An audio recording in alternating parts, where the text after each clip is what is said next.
Hello, ladies and gentlemen. Today is March 20th, and this is Overgrowth Weekly number 14. I am Silverfish, and with me today is Anton Reel and John Graham. So say hello, guys. Hey, guys.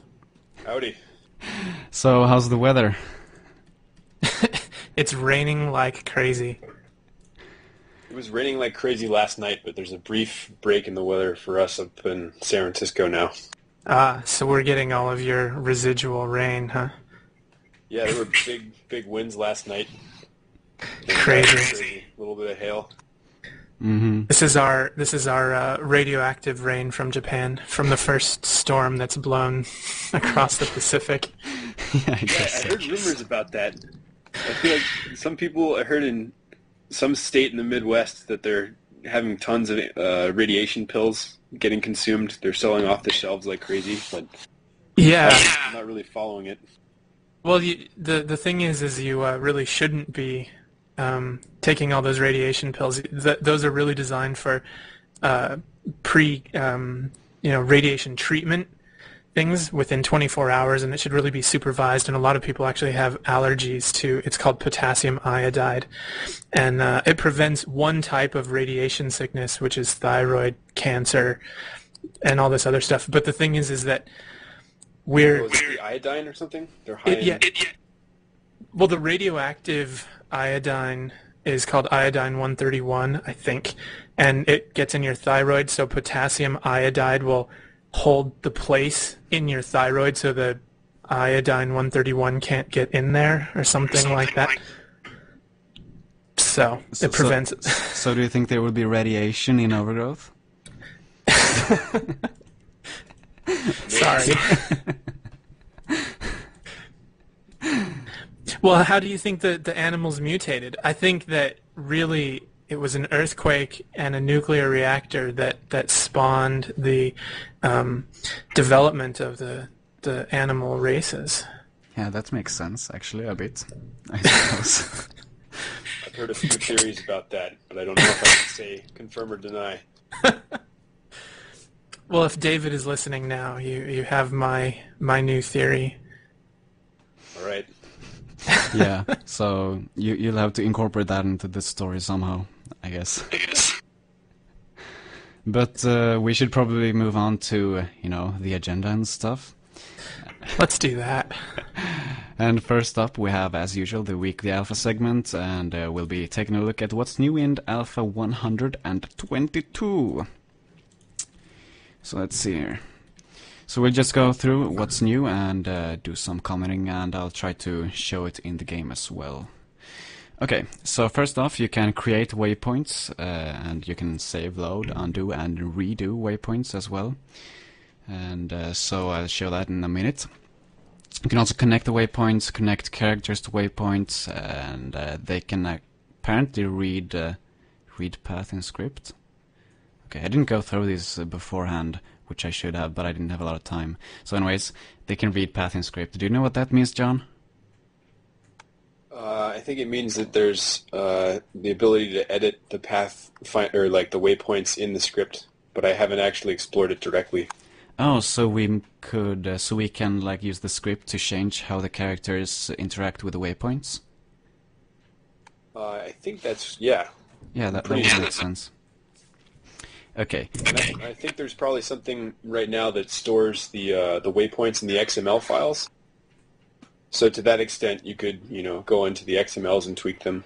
But I think there's probably some ports David's been putting into the scripting layer directly. Right. Yeah.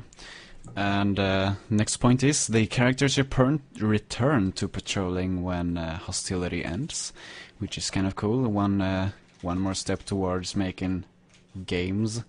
And Control Z does not cause ragdoll, even though Z does. That's just a minor fix there. Although I found that was not completely true on my machine, which was kind of weird. So not completely true? Do you mean that it didn't... Like, if I hit Command Z, Control... I'm on a Mac, so if I hit Command Z, my character would ragdoll briefly, but if I continued to hold Z, it would not continue to ragdoll. if that makes sense. So so it would still start the ragdoll animation and then it would sort of stop. Okay, I see. Interesting. And the other weird thing that I got with the waypoints is that when I connected the character waypoint to the, if I connected the character to one of the waypoints and then I went into Rabot mode, the connection line did not go away. So that was another weird waypoint issue I had. I don't know if you had that issue too. I'm going to be honest and say that I haven't tried that out yet. So do you remember how to add and remove waypoints? They're control click, and then when you have to connect them, you hold Alt. When you have one selected, hold Alt and then click on another one. Yeah, this is a very good situation for me. It should be the same experience, I think, as drawing bones on the 3D meshes in the original animation editor. It's pretty similar. Yeah, so okay, I get it. So let's try this out here in the game. Oh yeah, this works. Great. Great! Okay, let's add a character. Characters. Guard. Poop, and then we connect him. So yeah, works.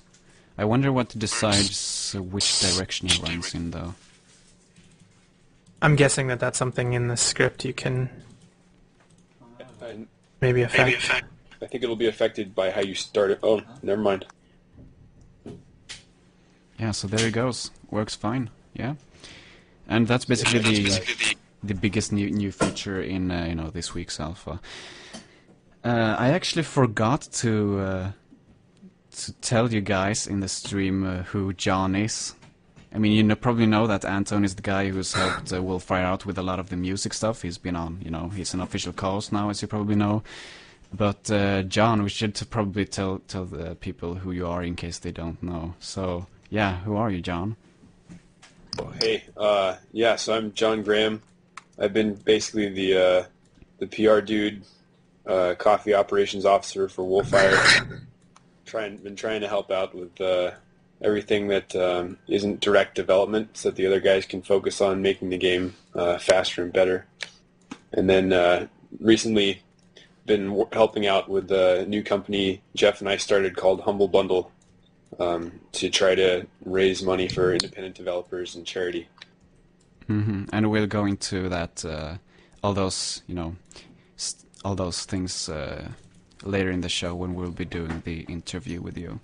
So now you know that John is actually quite a big deal because he's the first actual Wolfire employee to be on Overgrowth Weekly, so that's a great honor, and of course everyone in the community knows who John is. So it's a great honor for me. I appreciate you guys having me on the show, and it's really cool to been watching these for a while now. It's really cool to see how far you've taken it. It's really exciting. Mm-hmm. Thanks, man, and I hope to take it even further very soon. Okay, but let's move on to the next part, because I think that's about it for this week's alpha, actually. Let's see, waypoints, blah, blah, blah, blah. Yeah, okay.